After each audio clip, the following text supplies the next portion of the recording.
I'm Christa Hill. And I'm Renee Matsalla. And we are the founders of Tacit Edge, a tech education company dedicated to shifting the demographics of women and visible minorities graduating into product management at top companies around the world. And this is our podcast, Product for Humans, where we explore the human side of product management. We'll answer all your burning questions like, what is product management? What is a product? How do you get started? And why do you belong in product management? That's right, because you belong. We hope you enjoy the show. Welcome, everyone, to the second episode of Season 2 of the Product for Humans podcast. Today, we explore the future of sport and AI, where data meets instinct and machines are transforming how athletes train, compete, and connect with fans. From predictive analytics and injury prevention to AI-powered coaching and performance insights, artificial intelligence is reshaping the game on and off the field. Welcome, Dr. Taylor McKee, a researcher committed to analyzing the socio-cultural intersections of sport and society at Brock University Center for Sport Capacity. He is dedicated to nurturing his students' sense of intellectual curiosity while helping them develop the academic skill set needed for success in sport management. Dr. Taylor has published on topics including Olympic history, sport and residential schools, hockey history, monuments, and historical memory and masculinity in hockey. He is a versatile researcher with a passion for sport, education, and collaboration. Welcome, Dr. Taylor McKee, to Product for Humans. Thank you so much for having me. So we're so excited to have you. And so we're going to kick this off with a pretty simple question. What series of crazy events brought you to the Product for Humans podcast?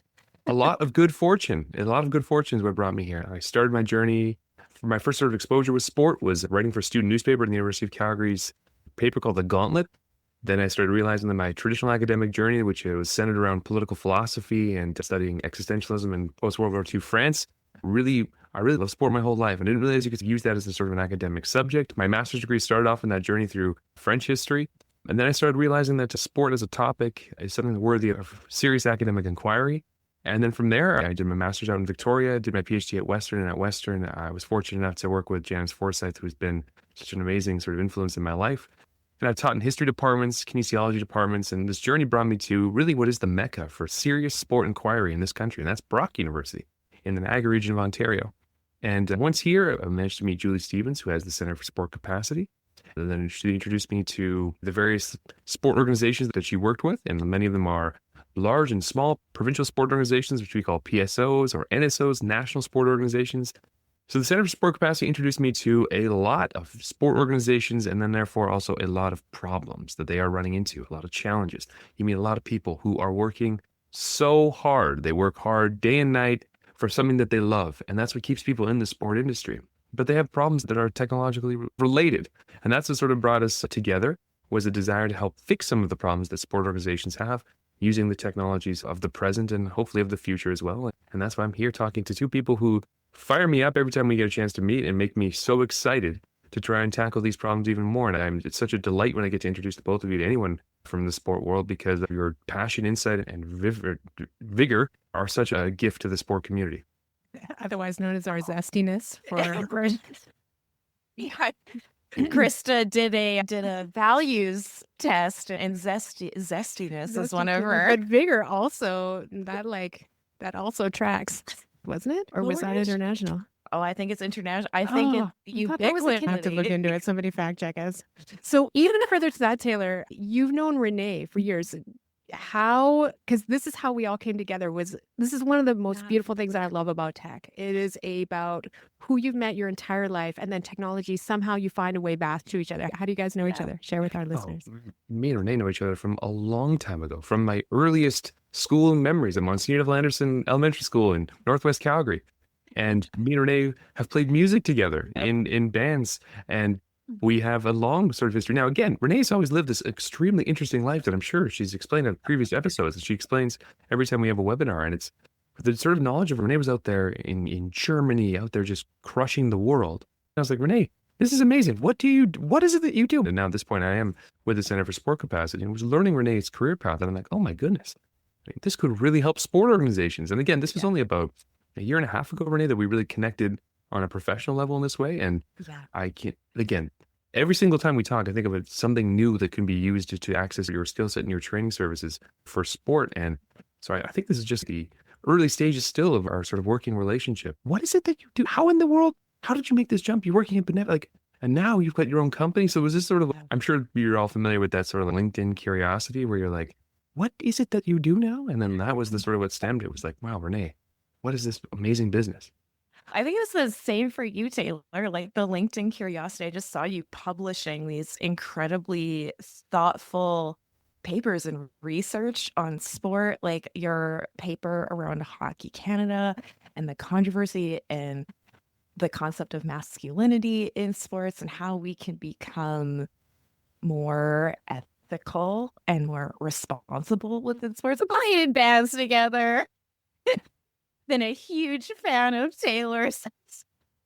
And then it was just like, oh my gosh, look at this career and look at what Taylor is doing in sport. And he did the thing that everyone dreams of doing, but so few people are able to do, which is do sport for a living and research it and be a thought leader in it. And now at the Center for Sport Capacity, where you're increasing capacity for sport, it was like, oh my gosh, my tech background, your sport influence. You think what we all have in common is we see problems, we get curious about them, we learn about them, and then we try to make them better, or we look for problems that we can solve that would make the environment have some sort of outcome that everybody really wants. And I think that's why probably, Taylor, that language that you were reading in now, how we can describe what we do in product management, how that really relates to sport. And it's actually a really core, that mindset, the product mindset is very core to sport and how it operates. And I think that just unlocked this relationship, and why learning the basics of like how technology is built can really help accelerate sport. From your perspective, like what do you think are the top opportunities that you're seeing that organizations are bringing to you that are things that are really holding them back? There's so many here. I could talk for 3.5 hours about how the product mindset, as you helped explain to me, would help a sport management student or just in the sport industry in general. So it was that discussion I had with Renee, and it's like, what do you do? And she describes what product management, and oh, this is exactly what the type of skills we need in the sport industry. So again, the notion that technology and sport is an evolving sort of relationship, I think, or is the future, is erroneous. It's the present. It's been decades now where technology is integrated with sport in a sort of broad sense. The skill sets of the future that are needed, and we talk about this frequently in our sort of world right now, is there are those in sport that have traditional technology backgrounds. These are data scientists. Some of them are software programmers. And if you come to, say, a sport management program, we are not going to be offering you fine training in those fields. You have to go to computer science trainings for those things. The example I use is Eric Tulsky, the general manager of the Carolina Hurricanes, is a PhD, and I think he's in organic chemistry or nanotechnology. He holds patents, and he's gone to Berkeley and Harvard. That's a specific skill set. And now if you look at the Los Angeles Dodgers in baseball as an example, they have senior quantitative analysts, junior quantitative analysts. They have a staff of 40 or 50 people that are employed in traditional sort of technology veins applied to sport. There's also the still world of human management, sport performance management, that's based on traditional sport knowledge. But the difference now is that those two worlds, and then we're talking here about coaches and ex-players and that sort of thing, and how do we strategize, how do we manage the people? Those worlds they require different training, they require a different sort of personality, different backgrounds. But being able to mix these two worlds or allow one world to speak to the other, that is an extremely important sort of thing. So for instance, if a team has a need for a type of evaluative metric, whether that's a type of tracking or a type of sports performance metric, they will say, hey, we need to measure load management, or we need to measure stress on an athlete's body. The ability to say, okay, I hear your need. I need to now talk to tech people who can deliver that. That is something that is a real need in the sport industry. The idea that what makes you good at sort of software programming and being a data scientist doesn't necessarily make you good at speaking with people who've played sports for 40 years. And so I think that is one of the main, and that's the first thing that spoke to me when I was hearing your story and your products. That's the first thing that spoke to me in terms of what a need for sport is. We're not going to be able to disentangle the notion of technological interventions in sport organizations. In terms of, to further your question though about challenges, When we started working with sport organizations here at the Center for Sport Capacity, and you meet national sport organizations and provincial sport organizations, I'm very also familiar with what are called PTASBs, provincial and territorial Aboriginal sport bodies. What you start realizing is these are organizations that have an enormous amount of challenge in the acquisition and management of data. Like an enormous amount of data, like a stunning amount of data that they generate every year. And every sport organization generates this data. I mean, back in the day, it was a bunch of forms that would be housed in boxes somewhere, and goodness knows what happens to those after you register. Now, everyone's got some sort of sign-up process, whether it's proprietary or Google Forms or SurveyMonkey or what have you.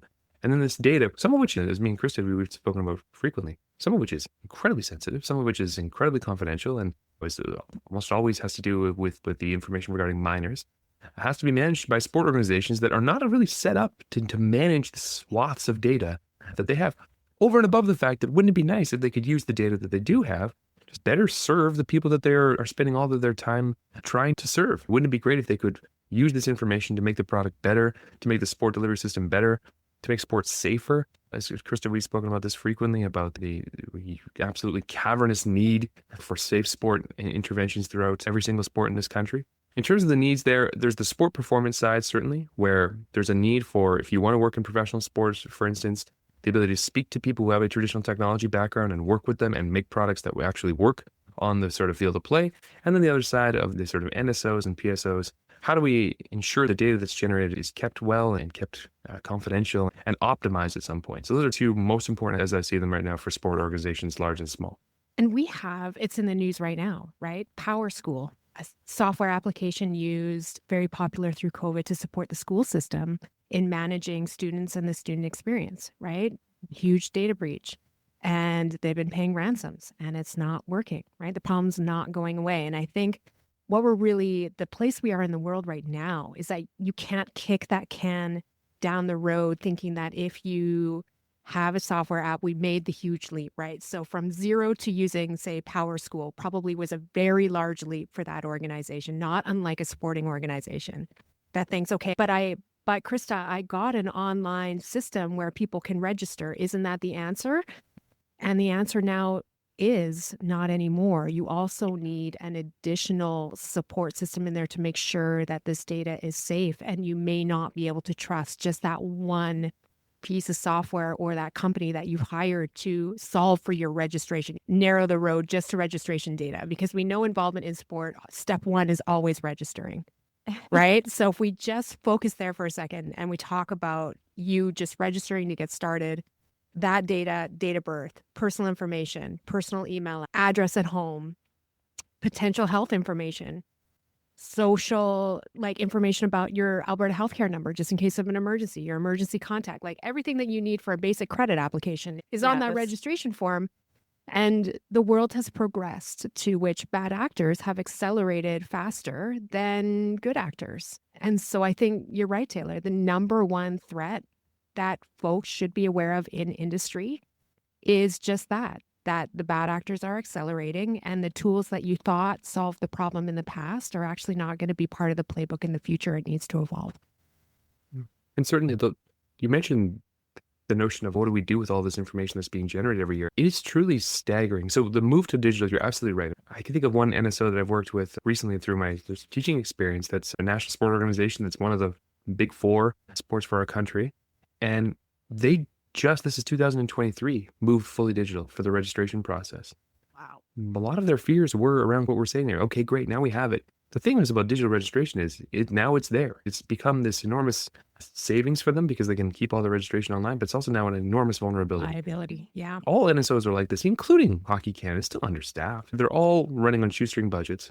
The idea that like we barely have enough to keep the lights on and the organization running, and now we have to have a seasoned programmer that can ensure our data is kept in a fortress somewhere. That I think is overwhelming to a lot of organizations who simply want to ensure that when the season starts, there's a coach and a referee and the lights are on. And Christa, your experience with facilities, you know that the facilities are rented and all that stuff, right? They're just saying, on the ice, or when we can there be an ice there? And the door opens. Yeah, and are the jerseys printed and all that stuff? And now you're telling me I got to worry about North Korean hackers? Like that notion of this is an overwhelming sort of concept. And again, the part that's, I think, a tragedy here is that when we think about this provincial sport organization we work with here in Ontario, and there's enormous potential that they have to make their sport better for the people that use it, because they know a lot about their customer base. Imagine a customer sort of relationship where, like, when you buy the product, you give all that kind of information. You also give information about where they played before and what their skill levels are, because a lot of them have the ability to search. Hockey's a great example of this. You can see their progress throughout the sport. You can see their journey, their siblings. You know a lot about these players and their coaching relationships, and there's got to be a way to use this to make it better. Not just simply say that, look, you've got this nuclear waste now that you have to store properly and bury underground and encase in lead, that we can use this to create nuclear energy now, and then hopefully we can fuel the future of it. Because that's the sort of attitude sometimes, that it's this hugely dangerous thing and they just want to lock it up and make sure it's safe, which you do need to do. But there's got to be a way to make sport more effective and efficient in terms of the way it's delivered based on that data that they have. Yeah. Taylor, like, what is the biggest thing getting in the way of, like, we see either it's fear or we're just like, we're freezing or we're just moving ahead without understanding, like, what is the biggest gap to us both getting the protection that we need and being able to use this unique data that only these organizations have? Again, I'm a bit out of my depth here when talking about business-related topics. My training's in academic history, and I teach in sport management faculty, but I'm learning business concepts every day. But I believe that there's some sort of notion of, or in your world that you could help me understand here, it's like something about paralysis, where there's a notion of, it's so overwhelming, so I do nothing. Yeah. And the problem is, when you see these as for what they are, if you speak to a PSO or an NSO about the sort of vast amounts of data that they have, or the sort of inefficiencies of their system, they're more likely to do nothing at all than they are to overhaul everything, because these organizations they have a community-driven mandate, they have a volunteer board. Getting changes in place are difficult, but if they see them as large, fundamental shifts in the way their organizations are run, and I think the truth is they don't need to be those types of shifts. The biggest thing getting in the way would be certainly fear, as you alluded to, Renee. I think a lack of understanding of how these tools operate, and it's an idea that I'll get my nephew, or I'll get someone who I know is young. You got to be young to do it. You got to be like 20 years old and wear a hoodie and be a hacker to understand how these concepts work. That is a huge sort of barrier, I think, in the sort of sport world. It's the fact that most who are either on sport boards or run sport organizations are not technology facing in their sort of careers. Most of them are not, I should say. And so that feeling of, this is really isn't my skill set, therefore, if I do anything, I'm likely to screw it up. And I think that's, again, where your training is so valuable here, is because I think that your focus is on people that don't have traditional technology backgrounds and showing them that they can help. That's great news for sport people, because, and again, the people that run sport organizations, they understand risk for the most part. They understand the core concepts. They understand how to build healthy sort of communities, whether they be in person or digital. They understand what you need to run organizations broadly. But when they see technology in the sort of the description of what needs to be done to affect change there, their instinct is to say, get someone who knows technology. That's not me. And that, I think, is where a nice linkage is between the sport world and your organization.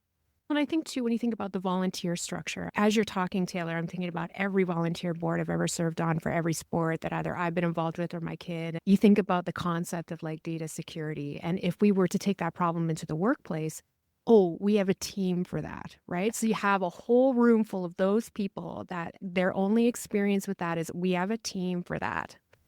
Then you bring it into a room where, no, we are the team. We are the team, but we only have a 4-month season. So this is too big of a problem for us to solve in that 3-month window. Plus, everybody's living their lives at the same time. Like, it's all off the corner of your desk if you're lucky. This at length, like, how do we make something bite-sized? What can you do this afternoon for free to learn more about how might we this season take this measure to secure this little thing? Like, how do we learn to break things down so that we don't see it as a big elephant? Because as long as we see it as an elephant, we're never going to do anything. But if we can see that it can be bite-sized, what is a bite-sized thing that we can do? And I think a lot of organizations need to get to that first step on how do we create like a vision for the future that we want to have? What do we want to do? We couldn't write a strategy because, again, we're only here for 3 months. But yes, we can. There are phrases like, in the 2026 season, we want to have at least a plan about what we're going to do, or we're going to book 2 meetings this year to talk about it, and everybody's going to take a subject and just do a quick little Google search or go onto ChatGPT and see what are some of our solutions. What are some of the other sporting organizations doing? And what can we use with Google and search, basic search tools, to know that we're not reinventing the wheel and we're not alone?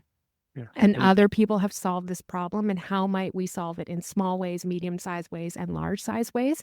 I think it's really that gap on just how to take a step without it feeling too big. And that really is what our mindset really brings to that conversation. And because of that, we go down rabbit holes on pretty much every single issue in sport that we see every day. But really, I think it could be distilled down to that. How do I just start? How do I take my first step and it not feel like it's someone else's job, but I can start seeing it as something that is accessible that we can make a difference on? Definitely, Christa. I think, so I teach a course on management concepts in nonprofit sport organizations. And one of the things that we try and instill in those that are going out to work in the sport industry, first of all, as a general fact, we're talking about an unscientific analysis here, but 98% of sport that is delivered in this country is delivered by nonprofits. Organizations that you don't even really consider a nonprofits probably are. The Canadian Hockey League is organized like a nonprofit. Hockey Canada is a nonprofit. Nonprofits are the lifeblood of sport in this country. And nonprofits, generally speaking, struggle with what you just mentioned here, Christa. When we're teaching the core principles of how to manage nonprofit sport organizations, there's a bit of the frog in the boiling water here when it comes to strategic planning long term. The idea is we don't have time to think 5 years in advance, right?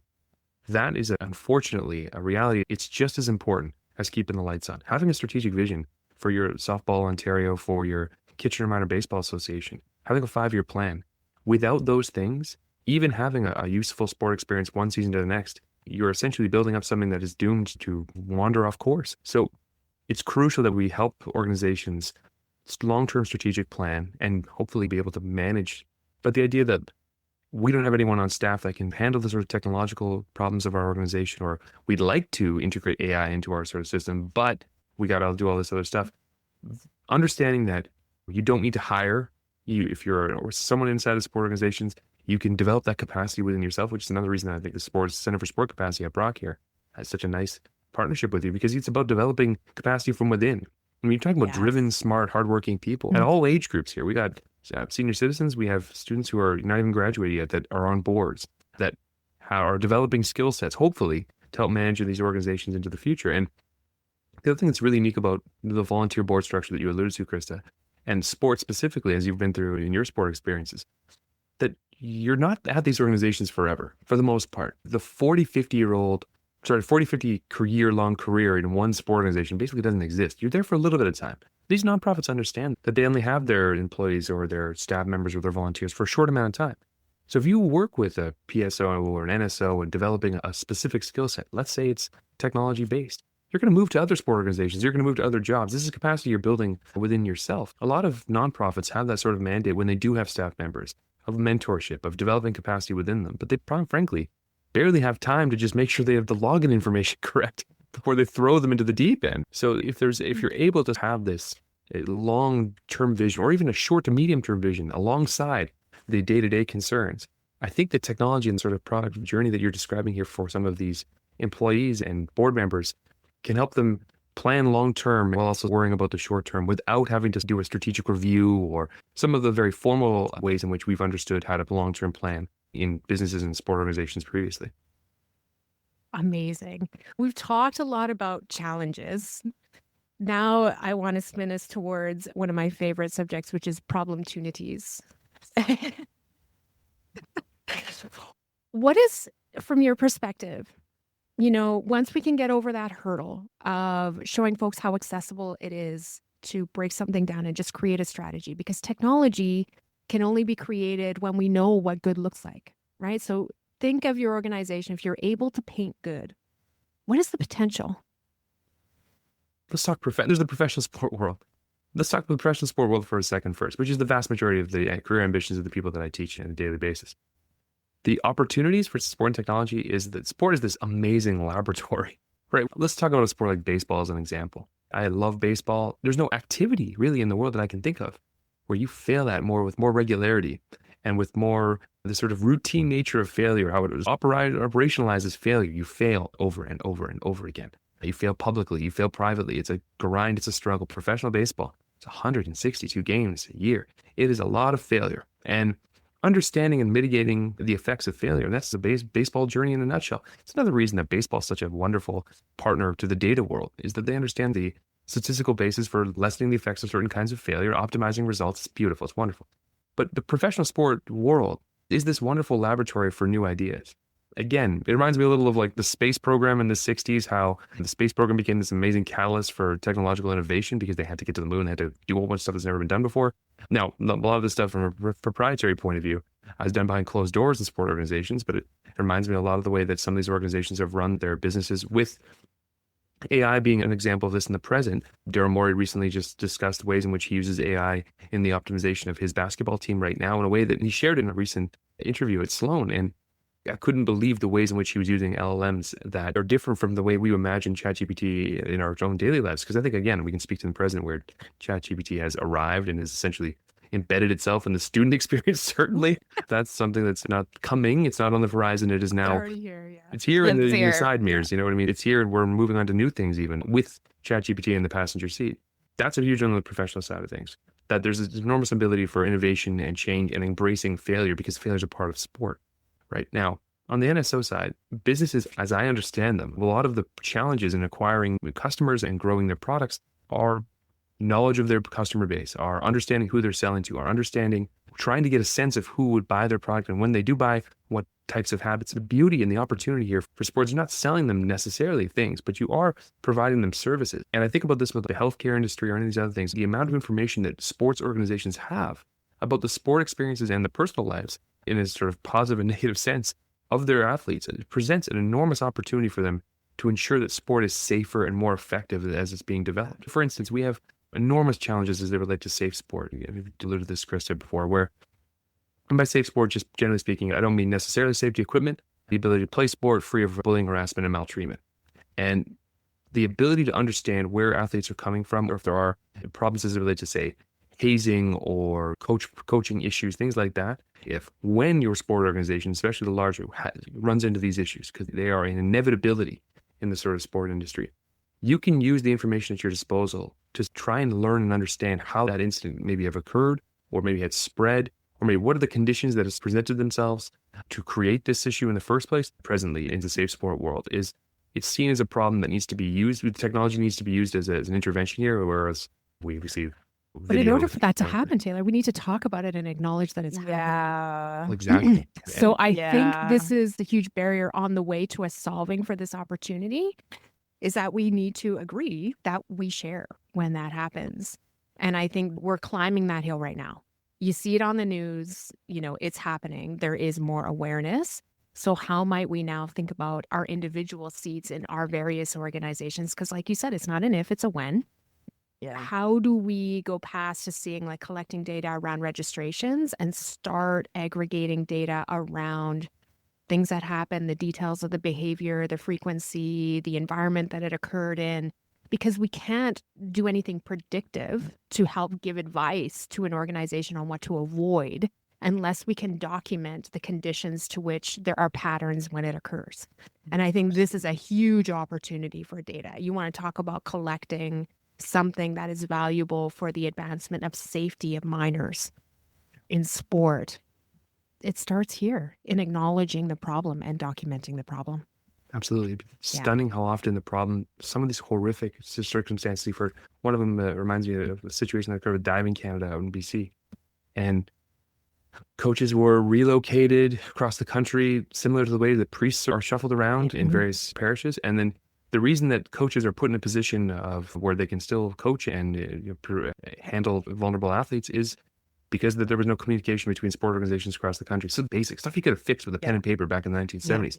So the notion that we have this sort of databases of the future that are going to be able to track and hopefully prevent these types of situations where known bad actors, again, I wish that there was a way we could just talk to AI and be like, give us exactly who's going to become a bad actor in the future. And that's unrealistic. So the idea is we have information already. It'd be great if we could be able to share it. One thing that I am fascinated by, Christa, in this regard is some of the things we're talking about cultural problems in sport. You heard this over and over again, cultural problems. Now, again, rarely, if ever, we're getting your technology used as a management problem. Here, the technology is used as an intervention as it relates to seminars, the sort of unskippable videos, the best of all the bad options we've got. Mandatory training. Yeah.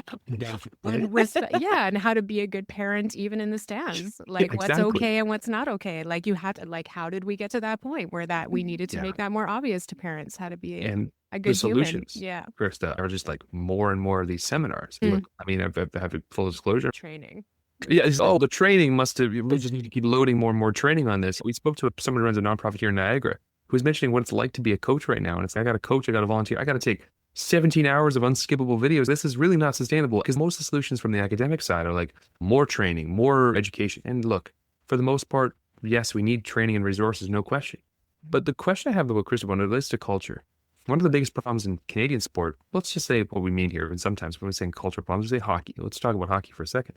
The homosocial dimension of these hockey teams. What that means is it's the same types of people in the same spaces over and over again. So you develop a sense of insularity that leads to a culture of secrecy and a culture of some of the sort of toxic, poisonous things can seep through dark corridors because there's no sunlight that gets in. One thing that I wonder about, Christa, is that we have a sense of whether or not players who live in the same area, who live in the exact same, who look and are exactly the same, are playing over and over and over again together. And I think about, at the very highest level, data as a way of understanding ways we can integrate different types of players into different atmospheres and just get these dressing rooms a bit mixed up. I really think that there are cultural gains to be had from a sort of technological intervention in that sense. Of course, when we look at like how we found the issues in the Catholic Church, it was data anomalies that were able to find, oh, wait a minute, there's certain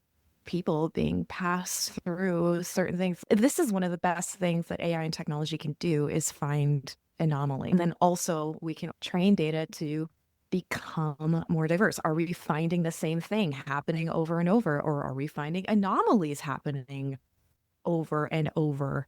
Data is one of the best things that we can use to start looking at this and flagging, oh, do we have the same people in the same place over and over? Have these three players played in the same league for their whole lives? Like, absolutely. And we actually have that data already with the registration. We have the registration. We're another the way there. And as well as tracking what coaches are in what area too. There's a lot of connections that could spot anomalies. And I also just wanted to pull on a thread, Taylor, that you brought up, which was like that breaking up the echo chamber of the communities that are an echo chamber of each other, right? They've created a culture and then they create that echo chamber that follows them all the way through their entire career. And the power of shaking up that echo chamber and bringing in new thinking and new experiences and new people that would come in and say, that's not okay. What I just saw there isn't okay. I can't normalize that for you. The power of that. And how in sport, intergenerationally, we have people that graduate through sport, then come back in as coaches, and it just keeps on that same cycle because people from outside that sport have no way in. You can't be and have a successful career in a sport at a very high level without having come from it. I'm not going to come in and be some major figure in cross-country skiing. There's no way that sport would recognize my expertise or my talents, right? Versus previous other sports that I've been heavily involved with. So it's like, how do we face this in technology too as well? Biggest risk of failure in developing a product and having that product be successful is that it's not reflective of the rest of the population. It's only a reflection of the team and the executive team that created it, right? So how do we use tech to be a bit of a normalizer in that, to spot these patterns, these anomalies, to raise flags with the people that could sit out there and be the third parties and be some sort of a gut check or an accountability partner for these internally bred cultures, right? That I think is the biggest next opportunity for some of these bigger organizations to look outside themselves, to bring in someone that they wouldn't normally have into the pool, so that they could take a look and see what experience and the value of that experience and have it equal to having grown up in the sport. How could we get there? I think the frustrating part there, Christa, is, if we imagine the sort of problem, the idea of how do we evaluate and measure success for players and outcomes on the playing field. I think what you're asking, Chris, is about the disruptive possibilities here of technology. And like what we know from a disruptive point of view, in a good way, I should say, traditional scouting models have been completely revolutionized by technology. The idea of, for instance, players who are, say, 5'9", so I'll say 5'7" to 5'10", were chronically underscouted and underappreciated in the NHL draft. Data spotted this anomaly, and now that's not the case anymore. And now there's actually, so this is ebbs and flows, and now it's actually maybe our players who are too tall, they underscouted. The point is this, they have different models and different approaches to player evaluation all the time. to spot anomalies. To your point, Renee, about are we seeing things that lead to success? Let's change our sort of way. And there's 32 teams in the NHL. They probably have 32 different models for what is successful. The frustrating part is the people conducting the sort of high-level decision-making never turn that sort of analysis on themselves. And never, ever, it's never done, where they never say, okay, we understand what's inefficient, we understand what isn't productive on the field. But who are making these decisions at the very top? The same types of people over and over and over again. And am I suggesting that data and analytics are the best sort of way of evaluating employee performance? Probably not. That said, the notion that we apply rigorous statistical and data-driven evaluations of 15-year-olds at the Bantam draft when we're scouting for CHL teams in Canada, and yet the people at the very top who run the CHL teams mostly are ex-players who bounce around or people that have been recycled through. There's never been a notion of, okay, they coached here, how successful were they, what strategies did they implement? There's no real understanding. It's like, oh, he's a good guy, he gets it, he understands the game, he's hardworking, blah, blah, blah. Things that we're still in the Stone Age when it comes to decision-maker analysis. If we think about that on the player performance side of things, as well as the organizational culture side of things, where it would be great if we cared as much about the decision makers and training them and trying to optimize their decision making as we do with the sort of passing efficiency and hitting the sort of swing rates we do in baseball. It would be great if we could use data in that sort of way. And I think, Christa, to your point, we should be able to analyze and use technology to train decision makers to more efficiently guide their organizations. We should be able to use technology to give the fledgling NSOs and the fledgling PSOs in new sports we don't have organizations for. I think about eSport as a great example, which I often describe as you can see the history of sport evolving in a petri dish in eSport. They're dealing with, they're doing it all in 6 years. They started from, it's a hobbyist thing done by only a few people to it's a huge thing. Now there's doping concerns. There's a whole bunch of stuff. It's all going on all at once. And we're trying to build new provincial sport organizations and national sport organizations. But certainly I hope we can use technology and AI to help optimize the decision-making process at the top of these organizations and not simply just keep training it on the player performance side, which is just heavily saturated right now with sport and technology. I look at the position that you're in at Brock University and how you're literally training that next generation. Like anybody who graduates and is in sport and is so passionate about it and wants to create a career about it or with it, right? And they come to Brock thinking that I'm going to come in, I'm going to get my sport management degree, or I'm going to take things to the next level so that I can find a career around the thing that I love. What is it that you hope that their education can be augmented with so that you can, in fact, realize and start to see some of the benefits of some of these things that we're talking about today? First and foremost, I'm very fortunate to be at Brock. I think their students are very fortunate to be at Brock.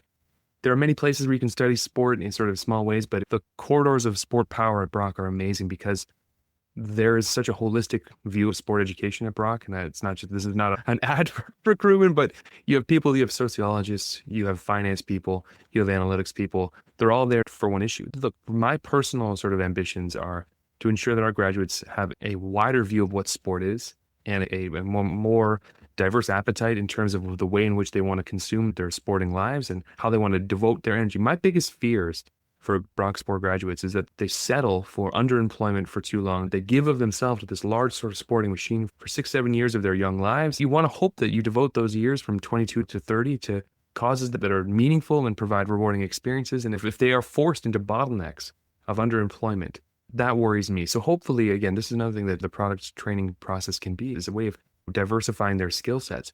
And also for me personally here, if you've come to Brock besides sport management, loving sports seems to be a precondition of coming there. Great. You love sports, some variety. Great. Being mindful of the wider world, being mindful of the considerations related to equity and diversity. Those are things that I'm deeply interested in inculcating in my students because look, I can talk sports with the best of them. We can talk stats all day, right? That's not the point. That's a cheap skill set right now in the sport world, right? But if you can't have a wider view of what the world is, then you better hope you find a troglodyte that'll employ you somewhere and you can cling to the last vestiges of an industry that is one of the slowest to adopt this sort of views on equity and inclusion. If you want to chance it there, go for it. But you want to join the 20th century, let alone the 21st century, you have to have a view that incorporates other viewpoints. And we are very good at producing students that are high achievers, and we're very good at producing students who are the future leaders. And we got alumni all over the sport industry. It's insane. It is like a secret society of people that run sport in this organization. We're Brock grads. But I hope that, again, we can continue to make sure that our graduates have a wider view of what the sporting experience is, not just for their own careers, but for those who play sport. And that comes down to not just the playing days, it's also the people that make up sport organizations and their experiences. So certainly let's use product here to help make sure that they don't necessarily just rip tickets and sell popcorn, even though they're incredibly smart and talented and driven. And the notion of this, and the thing that scares me also is the sort of hustle culture part that comes into it. They're like, no, this is good, and I'm grinding it out. It's in my year 7, and one day I'm going to go from the mailroom to the boardroom. But you have to be able to know when you've devoted time to a worthy cause. And I think that product management's a great way of saying, you've done a little bit, let's make sure that you're actually in a gainful sort of employment and doing meaningful work. Yeah, I get that tech experience. Like it is the biggest differentiator right now, tech AI experience. And you don't have to be a software developer to do it. I think it's a massive misconception. And even for the folks that are at these volunteer organizations, like AI actually makes it easier than ever to become tech literate. So I know we talked about it's scary out there, there's bad actors, but it has never been easier to get yourself knowledgeable and aware of what's going on for the future so that you can feel totally confident in navigating this.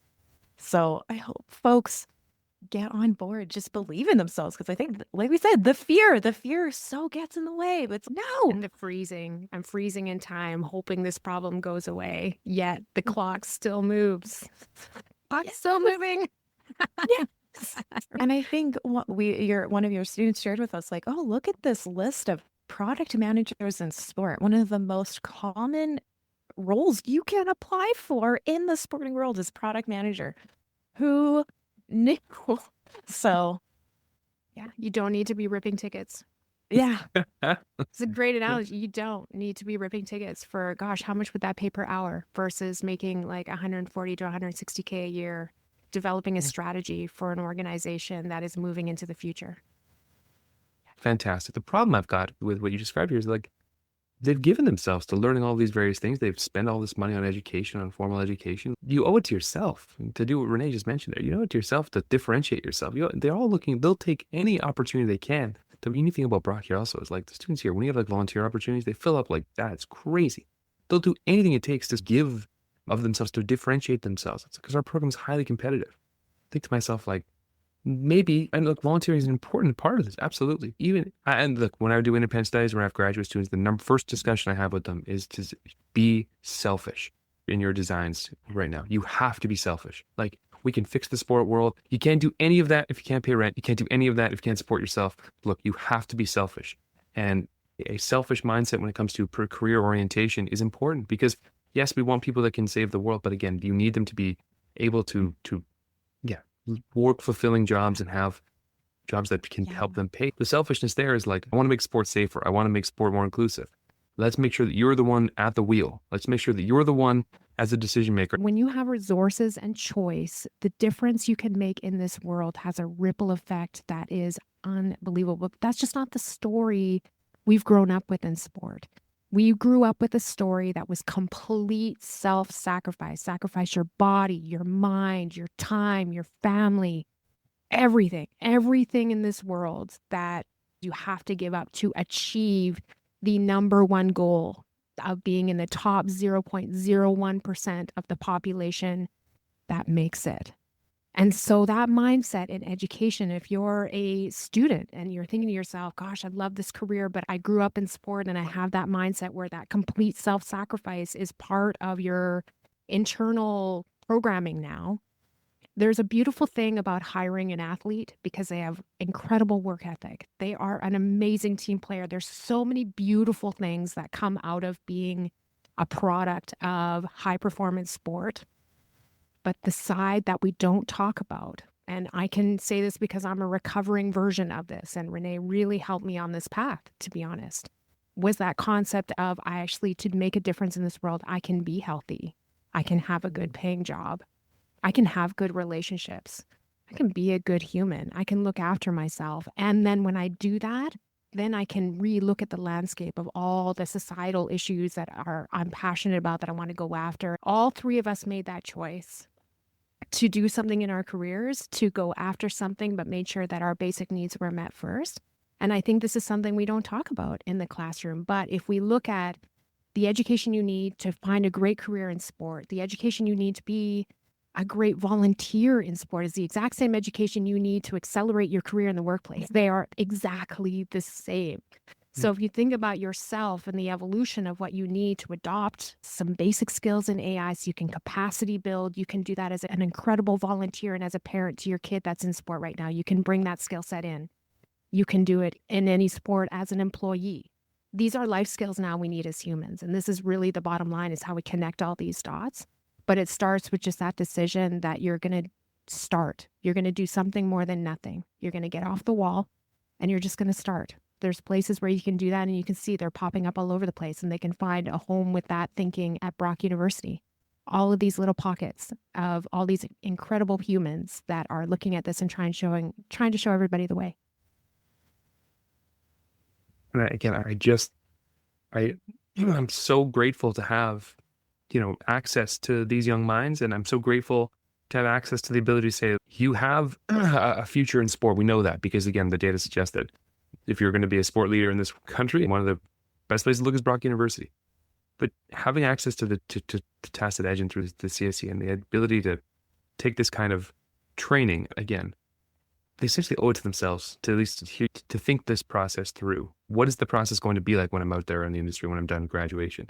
Well, you said before, meeting your basic needs, absolutely. We talk frequently about breaking up with the quote on the old boys club in all these sports here. The problem is with the old boys is that most of them are ex-athletes or related to ex-athletes or the sons of ex-athletes or the sons of ex-managers, and they can do whatever they want basically because they don't have the financial pressures. You'll be shocked how many times you recognize the last names of people if you're a sports fan at the upper echelons of power in every sports organizations. How many juniors are there, or how many people that are the exact same last name of the famous athlete. So the problem is this, like, if you're not a pro athlete, and the vast majority of the people that I teach are not pro athletes, right? If you're no longer at the athletic journey ends for everybody at some point in their lives. If you don't have that natural advantage, right, you have to find ways to be able to break into those clubs. We want to disrupt these power structures desperately.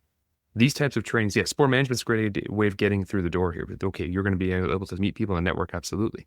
But even once you're in the door and in the club itself, how are you going to access the very top corridors of power? Having those differentiating factors that the both of you have mentioned today. That's how I want to disrupt the sport industry in that way. So this old boys network is there because most people are able to work 20, 30 years for essentially no money or very little money because they've got no financial pressures to begin with. Because again, they don't have that type of training necessarily. They have their own life experiences. If we're looking for differentiating factors, if you don't have a famous last name, or if you don't have those biological advantages of birth, you can use these things to take back the leverage here and make sure that you can access the top echelons of power in sport.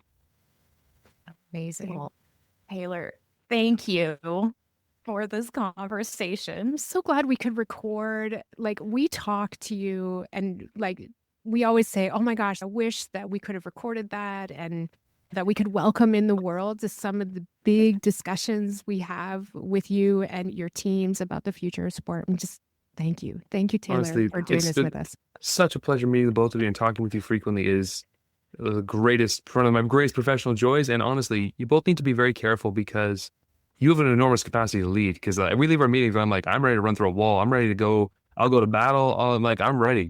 You're such fantastic motivators that our conversations, I leave them just fired up. So like, again, if you're thinking you're on the fence about taking this training, you're going to get fired up meeting Renee and Christa. They're going to make you feel ready to take on the world.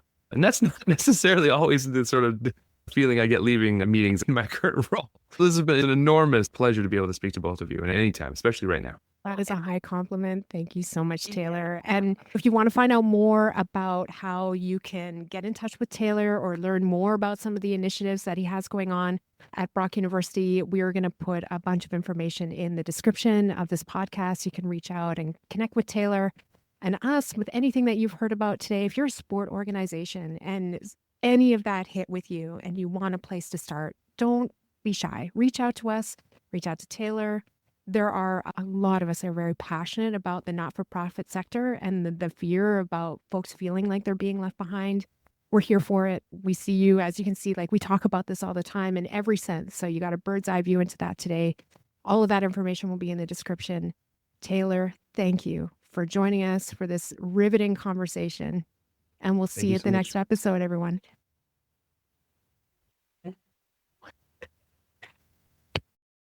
Thank you so much for listening. We hope you enjoyed this episode. If you did, rate and review this podcast, and you might find your review in a future episode. Please subscribe to Product for Humans wherever fine podcasts are downloaded. To get more information about Product for Humans and our content, please visit our website at tacit-edge.com, tacit-edge.com. We'll see you next time. Okay, should we do it one more time? Sweet. Yeah, let's do it.